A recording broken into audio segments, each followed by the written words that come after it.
Fala, lucradores! Júnior Rafael mais uma vez aqui. E nesse vídeo vim trazer para vocês os investimentos que o investidor deve tentar evitar ao máximo. E nesse vídeo eu vou falar especificamente dos fundos imobiliários e quais os cuidados e os riscos que esse tipo de investimento tem. Então eu vou trazer todos os riscos mais sérios que os fundos imobiliários correm e o que vocês precisam cuidar para diminuir esse risco de prejuízo e assim potencializar também os resultados positivos. Porque, querendo ou não, o mais importante nos investimentos não é a rentabilidade positiva e assim não ter uma rentabilidade negativa, porque ela pesa muito mais do que a rentabilidade positiva. E para isso, então, nós vamos para a tela do meu computador aqui, onde eu vou mostrar para vocês tudo que vocês precisam saber. Antes disso, eu peço para vocês curtir esse vídeo, isso é muito importante para o YouTube entender que esse vídeo é bom e assim mandar para mais pessoas. Quem ainda não é inscrito no canal, aproveita e se inscreve, eu garanto que não vai se arrepender, e ativa também o sininho de notificação, assim vai ser avisado toda vez que sai vídeo novo. E aqui então eu já estou no site da B3, mostrando onde tem todos os fundos de investimento imobiliários que são listados na B3. Como vocês podem ver, a lista ela tem 382 fundos de investimento. Então é uma lista bem extensa aqui, tá todos por ordem alfabética, e cada investidor pode consultar e ver as informações de cada fundo. E como vocês podem ver aqui, eu já tenho aberto 5 fundos imobiliários que eu quero mostrar para vocês quais são os riscos deles e por que vocês têm que tentar evitar esse tipo de fundo imobiliário. Os 3 primeiros são fundos de lajes corporativas, o quarto é o fundo de logística e o quinto é o fundo de shopping. Então não são só esses fundos imobiliários que eu acho importante ter uma atenção, mas esses são os 5 exemplos que eu resolvi trazer para vocês aqui. Então o primeiro deles é o fundo do código FAMB11B, que é o edifício Almirante Barroso. Então como vocês podem ver aqui já no gráfico, esse fundo atualmente está com preço de R$ 1.050,12, mas vocês podem ver que ele tem uma oscilação bem grande e isso é por causa de um fator muito importante, que é a liquidez média diária. Esse fundo tem uma liquidez só de R$ 42.116 de média por dia. E aqui, como vocês podem ver, em outubro ele foi negociado só 463 vezes. Então é um fundo com uma liquidez muito baixa e isso é o primeiro ponto da atenção que os investidores precisam ter. Não é interessante ter um fundo imobiliário com uma liquidez baixa. E no caso desse fundo imobiliário aqui, 42 mil até não é uma liquidez tão baixa, mas é preciso olhar para o preço da cota. Então, como o preço da cota é alto, então isso acaba aumentando a liquidez média diária, porque uma única compra, ela já equivale mais ou menos ao que 10 compras de um outro fundo imobiliário que uma cota custa mais ou menos R$100. Então, por isso que é importante tomar cuidado aqui. Eu sempre busco fundos imobiliários com uma liquidez média diária de pelo menos R$100 mil,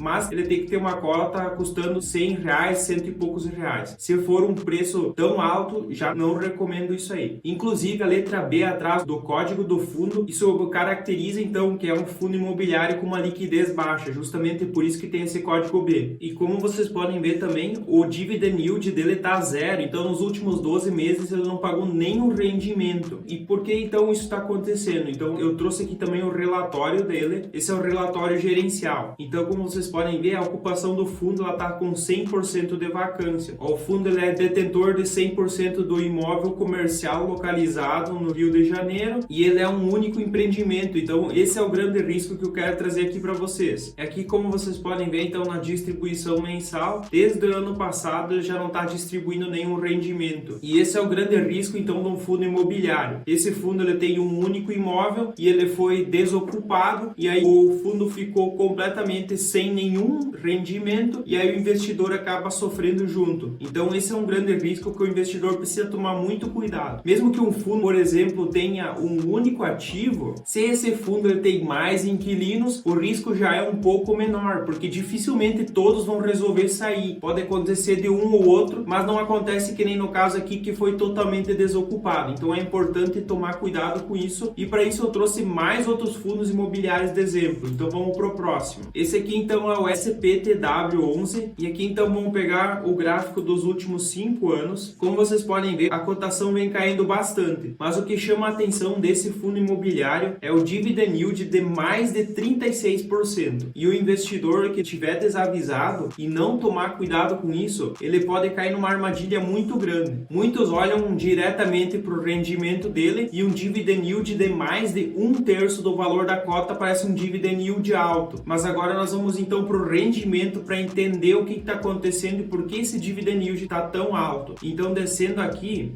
então eu peguei os proventos, eu coloquei no máximo, tem apenas alguns meses, como por exemplo aqui em março de 2021, quando o fundo pagou um rendimento de R$ 5,15, em junho de 2021, quando pagou R$ 2,52, e em outubro, quando ele pagou R$ 1,13. Então foram meses fora da realidade, o que acabou distorcendo bastante esse dividend yield. Sem contar também que aqui o gráfico, como diminuir para um ano, a cotação do fundo ela vem caindo bastante, caiu pela metade nesses últimos 12 meses. Então, como o dividend yield, ele pega o preço da cota e o dividendo pago por cota, como o preço caiu bastante, isso acaba aumentando o dividendo. Então tem que tomar cuidado com isso, porque o preço caindo, ele acaba aumentando o indicador dividend yield se o rendimento ainda for interessante. Mas vocês viram que foram só alguns meses que foram fora do normal. Esse rendimento aqui de R$ 15,22 pagos nos últimos 12 meses não é o normal desse fundo imobiliário. E aí por que será que esse fundo imobiliário também pagou um rendimento tão alto e está tão distorcido? Então vamos aqui para o relatório dele, e como vocês podem ver, esse fundo imobiliário também tem só um imóvel, e aqui então no relatório explica o motivo de por que teve aqueles rendimentos acima da média. Então esse imóvel ele era alocado para uma outra empresa, que era a Diálogo. Como ela resolveu sair do fundo, ela entregou as chaves, até como informa aqui no próprio relatório, então ela teve que quitar o que tinha ainda de contrato e o fundo distribuiu para os cotistas. Então esse rendimento ficou muito alto e isso acaba distorcendo completamente a realidade do que esse fundo imobiliário é capaz de distribuir. Então isso é um ponto também que precisa tomar muito cuidado quando vai analisar um fundo imobiliário, para não cair na ganância de olhar para um único indicador sem entender o contexto todo. E aqui então o terceiro fundo de lajes corporativas, que é o XPCM11. Como vocês podem ver aqui também no gráfico, ele veio caindo bastante nos últimos meses, e aqui nos últimos 12 meses já está indicando uma desvalorização de mais de 50% no preço desse fundo imobiliário. E também o dividend yield completamente distorcido de 26,19%. E de novo ele aqui é influenciado também pelo preço da cota, que caiu bastante. Então descendo aqui no rendimento, vocês podem ver que esse fundo ele tinha um rendimento bem interessante e ele conseguia manter essa consistência até o momento então que esse provento caiu drasticamente e o fundo está praticamente sem nenhum rendimento. O que aconteceu com esse fundo imobiliário? Então ele também é um fundo que tem só um único ativo, e eu vou abrir aqui no relatório para mostrar para vocês. O portfólio desse fundo é o único ativo imobiliário, que é o T Corporate, que é um imóvel no Rio de Janeiro, e esse imóvel então passou a ter 100% da vacância física. E isso aconteceu porque esse imóvel ele era alocado totalmente para a Petrobras, e a Petrobras resolveu sair desse imóvel. E desde o ano passado já estava no processo de sair do imóvel, só que ela ainda tem que pagar o restante dos contratos, então ainda foi caindo algum rendimento para esse fundo imobiliário. Além disso, como o fundo imobiliário já sabia que a Petrobras ia sair, ela já tinha dado aviso, então o fundo ele reteve um caixa e ele está pagando sempre um pouquinho para os cotistas para não chegar a um rendimento zero. Mas o fundo imobiliário ele é de um único ativo, o fundo ele está buscando um novo inquilino, mas isso não é tão simples. Inclusive esse ativo do fundo ele fica em Macaé, no Rio de Janeiro, e quem pesquisar, entender um pouco melhor, é uma região muito ruim, é uma área que o setor imobiliário está sofrendo bastante, como a maioria do Rio de Janeiro isso está acontecendo. Então é muito importante também entender a localização do imóvel, porque isso também tem uma grande influência. Agora, como a Petrobras saiu, ela tinha operações ali por perto, para ela fazia sentido, era interessante, mas vai ser muito difícil de encontrar uma empresa que faça sentido locar esse lugar. Então essa é a grande dificuldade desse fundo imobiliário. Então esse é mais um ponto que tem que tomar muito cuidado. E o quarto fundo imobiliário então é o Ouro Invest Logística, do código OULG11. Como vocês podem ver também, a cotação dele vem caindo nos últimos 5 anos, e apesar dele não ser um fundo imobiliário que tem um único ativo, o que é quase a mesma coisa, que no caso são 2 ativos, e como um ativo desse fundo imobiliário ele está desalocado, está com 100% de vacância, não tem nenhum rendimento, então isso acabou afetando a cotação e ela desvalorizou quase 40% nos últimos 12 meses. Então isso é importante, não adianta somente ter ter 2 ativos, porque se um fica desocupado, também acaba influenciando bastante nos resultados da empresa, e isso é muito ruim para quem é investidor desse fundo. E aqui então eu também trouxe o relatório para nós dar uma olhada, e esse fundo então ele tem um imóvel que tem um contrato firmado então com a Mercedes-Benz a menos de 3 km da fábrica da caminhões da locatária, e o outro imóvel localizado em Duque de Caxias, Rio de Janeiro, que se encontra nesse momento em processo de prospecção de novos locatários, ou seja, ele está desocupado e não está gerando nenhum rendimento profundo, sem contar que a localização dele é no Rio de Janeiro, o que já é um grande problema para esse fundo. Então, apesar de aqui ele não ter um único ativo que dependa totalmente, ele tem só 2 ativos, um está desalocado em um estado que não é muito bom, que é o Rio de Janeiro. A maioria dos imóveis de logística, eles se concentram no estado de São Paulo, costumam ser os melhores ativos, e esse fundo então por isso que ele vem sofrendo bastante e por isso que a cotação vem caindo tanto. Então isso também é um ponto de atenção que precisa ser tomado cuidado. E aqui o último para vocês então, que é um fundo imobiliário de shopping. Inclusive eu já investia nesse fundo imobiliário, foi o meu primeiro investimento em fundo imobiliário, e naquela época eu não tinha tanto conhecimento, não sabia praticamente nada sobre isso, e quando eu investi eu não entendi exatamente o risco de investir num fundo de shoppings com um único ativo, e eu tive um rendimento negativo bem relevante. E aqui então eu vou pegar o valor da cota nos últimos 5 anos, e como vocês podem ver, ele vinha bem esse fundo imobiliário, e desde 2020 então ele vem caindo bastante. Então aqui nos proventos, ele é um fundo imobiliário que oscilou bastante, porque a maioria dos fundos imobiliários de shopping eles sofreram por causa da pandemia, então não foi um problema específico do risco desse fundo imobiliário, aqui foi um problema geral então, mas eu vou mostrar para vocês por que esse fundo imobiliário ele vem sofrendo tanto. E aqui então no relatório do fundo, em 2019, então esse fundo imobiliário ele recebeu um ofício da CVM, porque ele estava desenquadrado de acordo com as regras dos fundos imobiliários. Como vocês podem ver aqui, a Cyrela ela tinha 61,41% das cotas desse fundo, e isso por lei é proibido. Nenhum CNPJ pode ser dono de uma parte relevante dos fundos imobiliários, porque isso pode se caracterizar como sonegação fiscal, já que o fundo imobiliário, o rendimento, ele não precisa pagar imposto de renda, e isso aqui então acaba sendo contra a lei, e por isso então que vem esse rolo desde 2019. Tá em processo, então tá em negociação, como isso vai se desenrolar, mas a princípio provavelmente esse fundo imobiliário ele vai ter que ser separado da empresa Cyrela, vão precisar ser criadas 2 empresas para separar essa participação da Cyrela, vai ter uma multa muito pesada também sobre juros que não foram pagos, e bem possível que os investidores que têm cotas desse fundo, eles vão ter que ajudar a pagar essa multa pesada que vai vir por aí. Então por isso que esse fundo imobiliário vem caindo tanto a cotação, justamente porque tem esse imbróglio, e isso é uma negociação bem complexa e bem difícil. E esse fundo imobiliário ele é o único ativo, que é um shopping lá no Rio de Janeiro, que é o Grand Plaza Shopping. Então isso é mais um fundo imobiliário que tem um único ativo, e isso é um risco muito grande. Então pessoal, eu trouxe aqui para vocês, são 5 fundos imobiliários que só são exemplos que o investidor precisa tomar cuidado para não cometer esses erros. Nada do que eu trouxe aqui representa uma recomendação de investimento ou não. Eu só trouxe aqui informações para ajudar vocês a entender. É muito importante tomar cuidado com fundos monoativos ou monoinquilinos, porque mesmo que o fundo seja monoativo, mas tenha mais inquilinos, a localização ela também tem uma influência. Então não adianta nada aquele fundo que está lá no Rio de Janeiro, numa localização ruim, e ele tem mais que um inquilino, e de repente aquela localidade lá tem problemas, começa a desvalorizar, os inquilinos começam a sair, mesmo tendo vários inquilinos, ela ainda pode perder tudo. Todos os investimentos é muito importante olhar para a diversificação, e no caso um fundo que é monoativo ou monoinquilino, ele não tem diversificação, e isso aumenta muito o risco do investidor. E aí sim pode acontecer perdas de mais de 50%, como eu mostrei de alguns fundos aqui para vocês, e isso é uma perda muito grande, e ninguém gostaria de perder mais da metade do seu capital. Esse tipo de fundo, ou monoativo ou monoinquilino, eles acontecem principalmente nos fundos imobiliários do segmento de lajes corporativas, que foi os 3 primeiros que eu trouxe para vocês, e no de shoppings, que foi esse último que eu trouxe de exemplo, mas tem vários outros shoppings que também tem um único ativo, então é preciso tomar bastante cuidado com isso. E assim, com esse alerta, eu espero ajudar ajudar vocês a não cometer esse erro que eu já cometi e que acaba trazendo prejuízo e afeta bastante o resultado dos nossos investimentos. Pessoal, eu peço de novo para vocês curtir esse vídeo, isso é muito importante para esse conteúdo chegar para mais pessoas e assim mais pessoas ter acesso a essas informações. Eu peço também para se inscrever no canal e ativar o sininho da notificação, assim o YouTube te avisa toda vez que sai vídeo novo. Como de costume, eu vou deixar na tela um vídeo e uma playlist que eu recomendo que vocês assistam. Eu espero vocês no próximo vídeo. Até lá e tchau!